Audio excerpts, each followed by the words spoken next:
दुनिया टेंशन में थी। वॉर का खतरा बढ़ रहा था। ऑयल प्राइसेस ऊपर जा रहे थे और हर कंट्री डॉलर्स बचाने में लगी थी।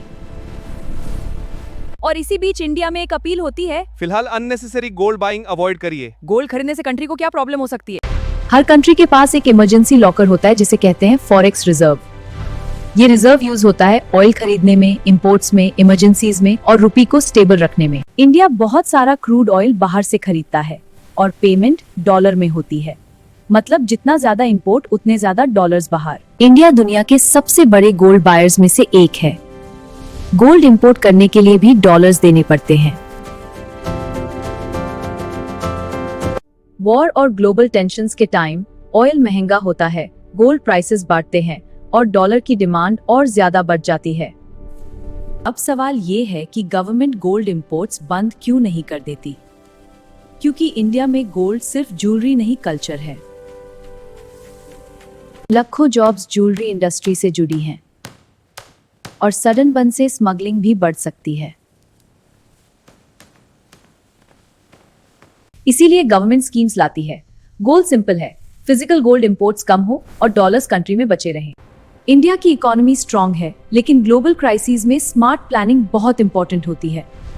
फॉरेक्स रिजर्व किसी भी कंट्री की फाइनेंशियल शील्ड होती है। हेलो एवरीवन, ये था हमारे आज के टॉपिक का एक शॉर्ट समरी एनिमेशन के ज़रिए। अब हम इस टॉपिक को थोड़ा सा और डिटेल में समझेंगे। वीडियो पसंद आया तो लाइक ज़रूर करना। अगर एक दिन इंडिया के पास डॉलर्स कम पड़ जाए तो क्या हो सकता है? पेट्रोल महंगा हो सकता है, इंपोर्ट्स स्लो हो सकते हैं, इंडियन करेंसी वीक हो सकती है और इकोनॉमी पे प्रेशर आ सकता है। रिसेंटली पीएम मोदी जी ने इंडियन से अपील की कि अननेसेसरी गोल्ड बाइंग को अवॉइड किया जाए। लेकिन सवाल ये है कि गोल्ड खरीदने और हमारी इकोनॉमी का क्या कनेक्शन है? आखिर फॉरेक्स रिजर्व क्या होता है? और अगर गोल्ड इंपोर्ट प्रॉब्लम है तो गवर्नमेंट इसे बैन क्यों नहीं कर देती? आज की इस वीडियो में हम सिंपल लैंग्वेज में पूरी स्टोरी समझेंगे। फॉरेक्स रिजर्व यानी फॉरेन एक्सचेंज रिजर्व एक कंट्री का इमरजेंसी फाइनेंशियल बैकअप होता है। इसमें mainly US dollar, gold, euro, pounds और फॉरेन एसेट्स होते हैं। इंडिया का फॉरेक्स रिजर्व आरबीआई मैनेज करता है। अब सवाल ये है कि आखिर हमें फॉरेन करेंसी की ज़रूरत क्यों पड़ती है?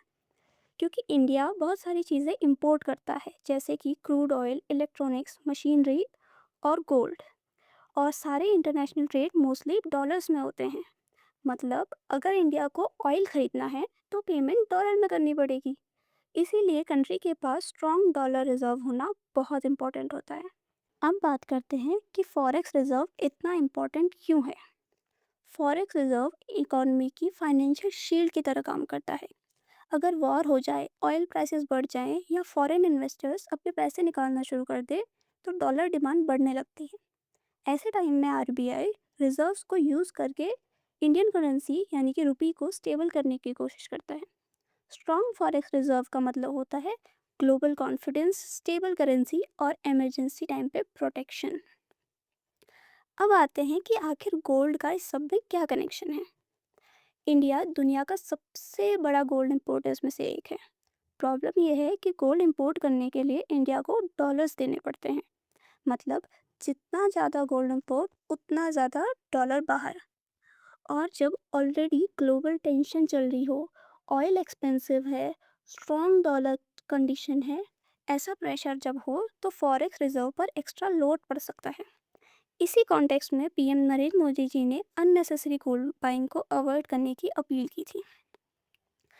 अब एक बहुत इम्पॉर्टेंट क्वेश्चन कि अगर गोल्ड इंपोर्ट इतनी बड़ी प्रॉब्लम है तो गवर्नमेंट उसे बैन क्यों नहीं कर देती? क्योंकि इंडिया में गोल्ड सिर्फ इन्वेस्टमेंट नहीं, कल्चर भी है। शादियों से लेकर फेस्टिवल्स तक गोल्ड इंडियन सोसाइटी का इम्पॉर्टेंट पार्ट है और ज्वेलरी इंडस्ट्री से लाखों लोगों की जॉब जुड़ी है।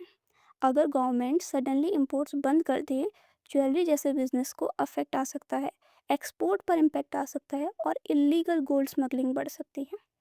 इंडिया पहले भी हाई इंपोर्ट ड्यूटी लगा चुका है और उस टाइम स्मगलिंग केसेस बढ़ गए थे। इसीलिए गवर्नमेंट यूजली डायरेक्ट बैन की जगह public appeal, import duty schemes का यूज़ करती है। अब बात करते हैं कुछ गवर्नमेंट स्कीम्स की जो गोल्ड इंपोर्ट कम करने के लिए लाई गई थी। पहली है गोल्ड मोनेटाइजेशन स्कीम। इसमें लोग अपना घर का सोना बैंक में डिपॉजिट कर सकते हैं और इंटरेस्ट कमा सकते हैं। इसका मेन गोल था घरों में पड़ा सोना इकॉनमी में लाना। Second is sovereign gold bond scheme. इसमें फिजिकल गोल्ड खरीदने की जगह गवर्नमेंट बॉन्ड दिया जाता था। इसके बेनिफिट्स थे फिजिकल गोल्ड इंपोर्ट कम, फॉरेक्स रिजर्व पर प्रेशर कम और इन्वेस्टर्स को रिटर्न भी मिलता था। मतलब गवर्नमेंट का फोकस सिर्फ गोल्ड रोकना नहीं बल्कि डॉलर आउटफ्लो कम करना होता था। अब बात करते हैं वॉर और इकोनॉमी के कनेक्शन की। If you guys have noticed, जब भी वर्ल्ड में वॉर या टेंशन की कंडीशन आती है तो ऑयल प्राइसेस बढ़ने लगते हैं, गोल्ड महंगा होने लगता है और स्टॉक मार्केट गिरने लगता है। क्योंकि ऐसे टाइम पे लोग सेफ एसेट्स की तरफ भागते हैं और गोल्ड को ट्रेडिशनली सेफ इन्वेस्टमेंट माना जाता है। लेकिन अगर हर कंट्री गोल्ड की तरफ ऐसे भागने लगेगी तो वीकर इकोनॉमीज पे प्रेशर बढ़ सकता है। अगर सिंपल वर्ड्स में समझें तो फॉरेक्स रिजर्व एक कंट्री का फाइनेंशियल सेफ्टी बैकअप होता है। गोल्ड इंपोर्ट्स बढ़ने का मतलब है डॉलर्स का आउटफ्लो बढ़ना और ग्लोबल टेंशन्स के टाइम गवर्नमेंट इन रिजर्व्स को प्रोटेक्ट करने की कोशिश करती है। आपको क्या लगता है, इंडिया को गोल्ड इंपोर्ट कम करना चाहिए या नहीं? कमेंट करके बताइए और ऐसे ही इंफॉर्मेटिव वीडियोस के लिए अभी सब्सक्राइब कीजिए। Thanks for watching.